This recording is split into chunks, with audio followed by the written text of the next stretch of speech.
Antibiotic resistance എന്ന് പറഞ്ഞു കഴിഞ്ഞാൽ ഇന്നത്തെ ഒരു വലിയൊരു മെഡിക്കൽ പ്രോബ്ലം തന്നെയാണ്. അതായത് ഈ ബാക്ടീരിയ ആൻറ്റിബയോട്ടിക്കിന് റെസിസ്റ്റൻ്റ് ആയിക്കൊണ്ടിരിക്കുക. അതുകൊണ്ട് തന്നെ ആളുകൾക്ക് വലിയ ഇൻഫെക്ഷനുകളും ഒക്കെ വരുമ്പോൾ ബാക്ടീരിയൽ ഇൻഫെക്ഷനെ ട്രീറ്റ് ചെയ്യുവാൻ ഇപ്പോൾ ആൻറ്റിബയോട്ടിക്സിനെ ഉപയോഗിക്കുന്നതിൽ ബുദ്ധിമുട്ടുണ്ട്. കാരണം ബാക്ടീരിയ അവയ്ക്കെല്ലാം റെസിസ്റ്റൻ്റ് ആയി കഴിഞ്ഞു. അപ്പോൾ ചില ബാക്ടീരിയകൾ ഈ ആൻറ്റിബയോട്ടിക്സിനോട് ഇത്രമാത്രം റെസിസ്റ്റൻ്റ് ആയതുകൊണ്ട് തന്നെ അപ്രകാരമുള്ള ഇൻഫെക്ഷൻസിനെ ട്രീറ്റ് ചെയ്യുവാനും വലിയ ബുദ്ധിമുട്ടാണ്.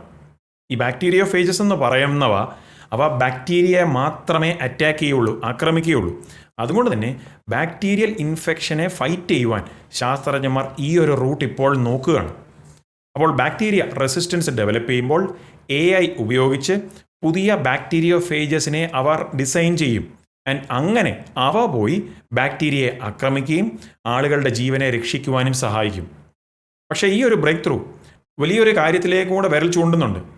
AI ഇപ്പോൾ ജീവനോടെ ഇല്ലാത്ത ചില ബയോളജിക്കൽ ഡിസൈനുകളെ പുതുതായിട്ടുള്ള രീതിയിൽ ഇൻവെൻറ്റ് ചെയ്യുക അല്ലെങ്കിൽ ജനറേറ്റ് ചെയ്തുകൊണ്ടിരിക്കുകയാണ്. അങ്ങനെ ആ ഒരു കേപ്പബിലിറ്റി വർദ്ധിച്ചു വളരുമ്പോൾ അതിനുള്ള മിസ്യൂസ് അല്ലെങ്കിൽ ഇതിനെ ദുരുപയോഗിക്കുവാനായിട്ടുള്ള സാധ്യതകളും വർദ്ധിക്കും.